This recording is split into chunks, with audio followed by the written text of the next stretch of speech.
तो अगर कोर्ट ने डिसाइड किया कि if he has committed something that violates the constitution, then you would call him as a perpetrator और culprit.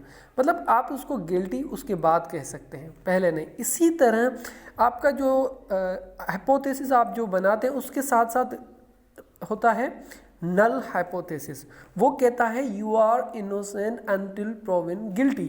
वो कहता है कि मैं हमेशा दुरुस्त हूँ until and unless you find strong evidences that rejects me। ठीक है, तो वो तो होता है, उसको रिजेक्ट करने के लिए फिर हम अपना जो हाइपोथेसिस देते हैं। बस ये तो मैंने थ्योरेटिकल या एज ए इलस्ट्रेट किया इसको एग्जाम्पल के तौर। लेकिन अगर वैसे अगर हम बात करें कि मिसाल के तौर पे हम कह सकते हैं कि ये जो 3 परसेप्शन मेथड्स थे इनमें नल हाइपोथेसिस कहेगा there is no relationship, there is no difference. ठीक है, लेकिन हम एज ए रिसर्चर हम अपना कुछ हंच देते हैं। ठीक है, तो वो हम कह सकते हैं कि देयर इज़ ए डिफरेंस और there is a relationship among these 3 perceptions. तो ये होता है आपका रिसर्च हाइपोथेसिस। अब ये 2 चीज़ें, एक तो आपने दे दी, दूसरा नल हाइपोथेसिस वैसे ही है।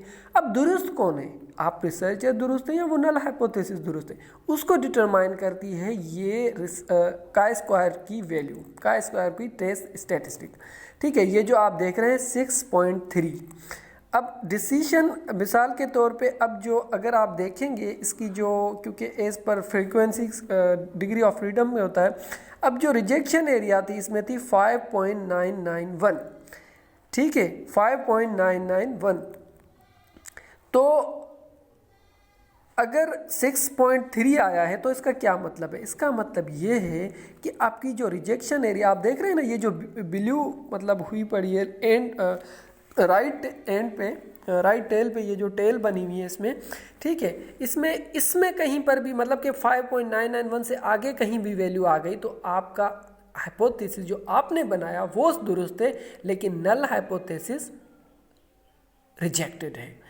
इसीलिए हमने डिसीजन लिया है, आप देख सकते हैं, reject H0 at sign level 0.05। Conclusion at least 1 proportion is different. Conclusion ये निकला कि डिफरेंट है उन 3 परसेप्शन में से। ठीक है, अब उसके बाद हम आते हैं as a test of independence. X square मतलब कि जो स्टैटिक्स की वैल्यू होती है वो test enable to explain whether not 2 attributes are associated. ये आपको बताता है कि आपने जो 2 एट्रीब्यूट्स या जो 2 वेरिएबल्स कहे हैं, ठीक है, जैसे हमारा पिछला एग्जांपल ले लें कि 3 मेथड्स थे।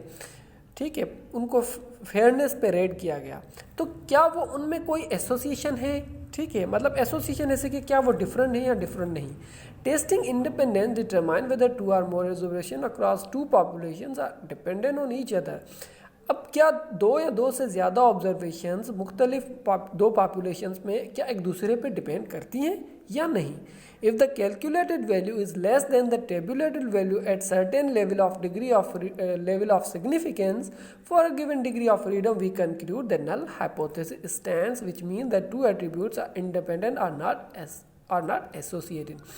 जब आपकी कैलकुलेटेड वैल्यू क्या होती है, जो आपकी ये जैसे मिसाल के तौर पे 6.3 आई है, ठीक है, ये वो कम हो किससे, टेबल वैल्यू का। टेबल वैल्यू कौन सी है वो हम आगे देखते हैं। उससे अगर कम आ जाती है इस पर उसके डिग्री ऑफ फ्रीडम से, तो हम कहेंगे जो नल हाइपोथेसिस है वो दुरुस्त है और कुछ भी उनमें कुछ भी डिपेंडेंस नहीं है, एसोसिएशन नहीं है।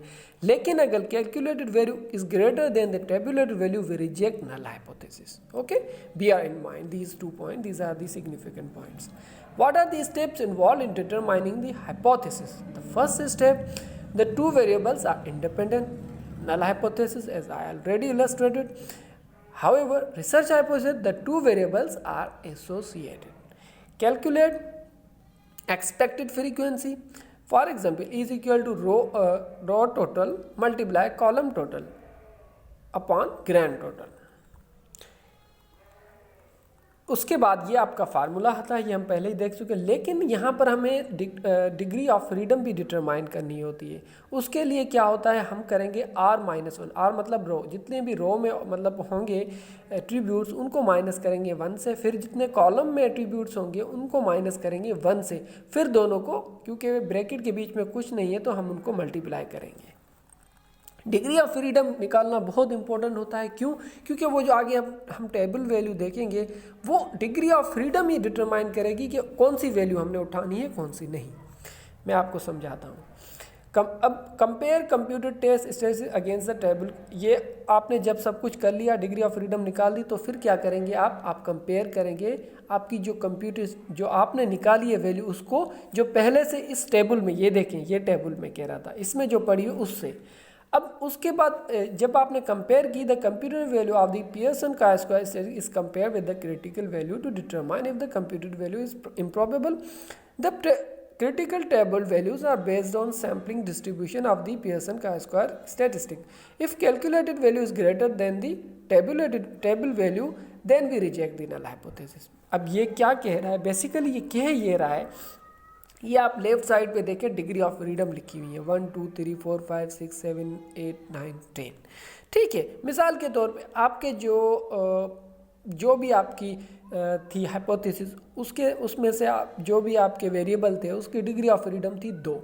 तो 2 की जो डिग्री ऑफ फ्रीडम थी, क्योंकि अब आप देख सकते हैं ऊपर प्रोबेबिलिटी के नीचे ये जो रोज आ रही है, ठीक है, उसमें आप देख सकते हैं 0.95, 0.90, 0.80, 0.70, 0.50, लेकिन हम ज़्यादातर लेवल ऑफ सिग्निफिकेंस कौन सा रखते हैं, ये वाला 0.05, ये वाला, ठीक है, ये रखते हैं हम। और अगर इसमें डिग्री ऑफ फ्रीडम 1 हो तो हमारी टेबुलेटेड वैल्यू होगी 3.84।